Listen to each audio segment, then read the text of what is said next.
this is fun, but this could go drastically wrong any second now. Yeah, we create the intense action and stunts of our film. And he'll get in and do it himself. He'll often grab the camera and also kind of do the camera work himself. to hide because of the complexities of the action. It's a series of different shots that are stitched together seamlessly to look like Seamlessly, these sequences around big stunts so that you can make sure it's prepared properly. So we'd probably do A delicate, intricate dance. It's obviously not Experience that moment in time with the character in real time. Whatever it is the character's going through, that camera becomes the proxy for the audience. And so you become like a character. It's like a play. You're putting it out there in real time, and it's all about pacing, and you want to make sure that the audience is able to experience it but not be overwhelmed. Three more tap, get ready for action. We did in the train. Action! Go!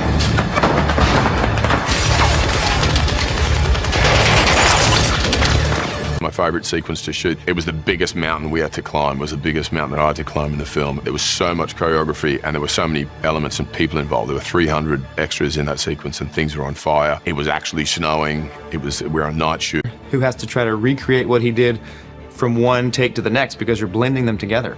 You have to have the background in sync to match what they did, you know, take after take. They try to be in the same spot, which is such a big orchestration to bring it back and start again. Hands down, bar none, the most difficult moment to capture in the Warner was landing a helicopter on a moving train. People will probably assume that a lot of this was done on blue screen and it was like you hang the thing on a crane. That was not, it was real. It was a real helicopter. That was Fred North, the helicopter pilot, with 5 stunt performers on the chopper, flying in and landing on a train moving, I think it was between 30 and 45 miles an hour. We had a train moving at full speed. We were in the middle of Prague, middle of winter, so we had snow to deal with and all the elements. There were a lot of discussions about that, like why do it that way? Why take the risk? I think audiences can tell the difference. There's just a visceral experience of real stunts happening that you can't replicate with CG or blue screen stuff. It was about making the action authentic and gritty and truthful. To ask someone else to do that, where if things go wrong, things go really wrong. It felt wrong, so I did it myself. I walked under the chopper and we got a shot. And I don't know if you've ever walked into the downdraft of a helicopter, but it's like walking into a hurricane.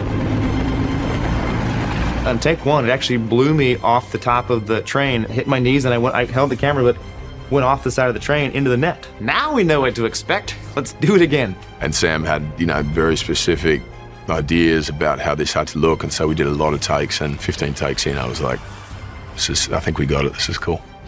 Time to move on, get me off the train. Hands down the most difficult shot of the movie. It was pretty exhilarating and nerve-wracking, but makes for one of the coolest kind of action sequences I've been a part of. When designing large action sequences, specifically like a battle sequence or a large prison brawl, there's so many elements that have to be designed and put into place for everything to go smoothly that you gotta just break it down piece by piece. One of the first things is, what's the journey of your main character or characters through that sequence? Once you get that kind of sorted out, or at least an idea, then you start building around them. Okay, who do they interact with? What's the most exciting thing to happen close to them? And you just keep building and building and building from the foundation of the journey of your hero through that scene. Not just having action for the sake of action, but having a story within that action and having there be drama, because otherwise it just becomes a little redundant. One of mine comes up to convince. Yeah, no, did you hear him say don't push me? Just like as soon as he said don't push me, you're scaring him. Like just So whether it's Thor or Tyler Rake, you're like, what does this character want during the course of this sequence? And so you have to kind of chart that. We wanted to make sure that each character within the action scene had a very strong emotional motivation, and we're staying true to that. We can see you see that, and I go. And you have to route his journey. And so what's the most interesting conflict along the way? Who does he come across? And what skills does he use to get out? And anytime it sort of felt gimmicky or felt like we were kind of doing it just for the sake of, then we'd have to reassess and go, okay, how can we insert something here that grounds this moment? You need the armature of the character's journey in order to build the action around it. A big part of my process is a stunt previs, which we call fight viz. or stunt viz. When we get the script and from the directing side, I turn it over to the stunt team. I rely heavily on that team, and after discussions with me, we talk about, all right, what's the character's journey? What's the arc? What's happening emotionally before and after? Okay, you have those parameters, it's in a prison, and go. And they'll go into this rented out warehouse usually, put down a soft matted floor, and then use boxes, and you use those as kind of a mock set building. The choreography is like a play, like a dance, like any beautiful piece of theater where multiple elements are having to be as specific and accurate as one another for it to work.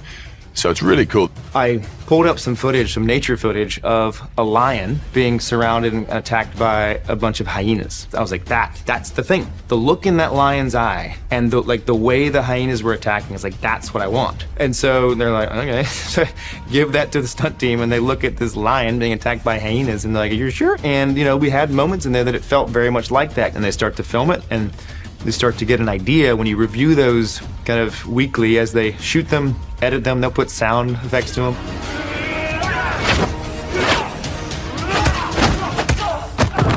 I take my hat off to the stunt team. It was some of the most amazing commitment that I'd seen on a film set. So the next step is, once you're happy with the action, you bring in the rest of the stunt team and the actors, because they have to learn that dance. We had a lot of a lot of weapons, a lot of improvising and kind of brainstorming sessions on how we could kill one another and what instruments we could use to do so. I like to give them as much time as possible, whoever it is, just because the more you rehearse it, the more it's ingrained, and then the more spontaneous you can be on the day, so it doesn't feel like a rehearsed fight. There were guys that I've been training with for months and months. Off the leg. She's behind you. Make people keep her behind you. And it came up when we were brainstorming, it's like, we want it to be snowing outside. It's winter, it's cold. What if Tyler Rake was on fire?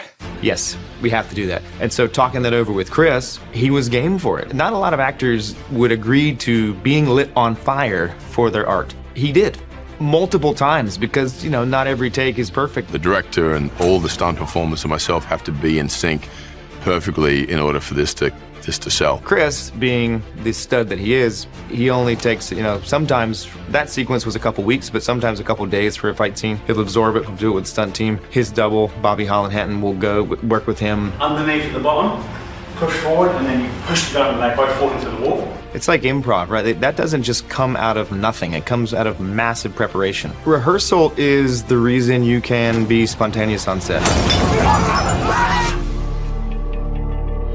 Study the masters. Study Jackie Chan films. Study, Chad Stahelski's movies, Dave Leitch's movies, like people that do great action. Study the movies. How did they capture action? Where do they put the camera for this punch? And a great way to do that is try to recreate your favorite scenes from those movies, shot for shot, move for move. Get that to where you look at it and you go, that's pretty darn close. Then do the next one. And you do that, so now you start to understand the fundamentals, because all of the great designers, they adhere to the fundamentals, which is like, do simple well and tell a story with your action.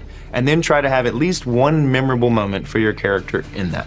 Learn to do what the best do first, and your voice will emerge from that.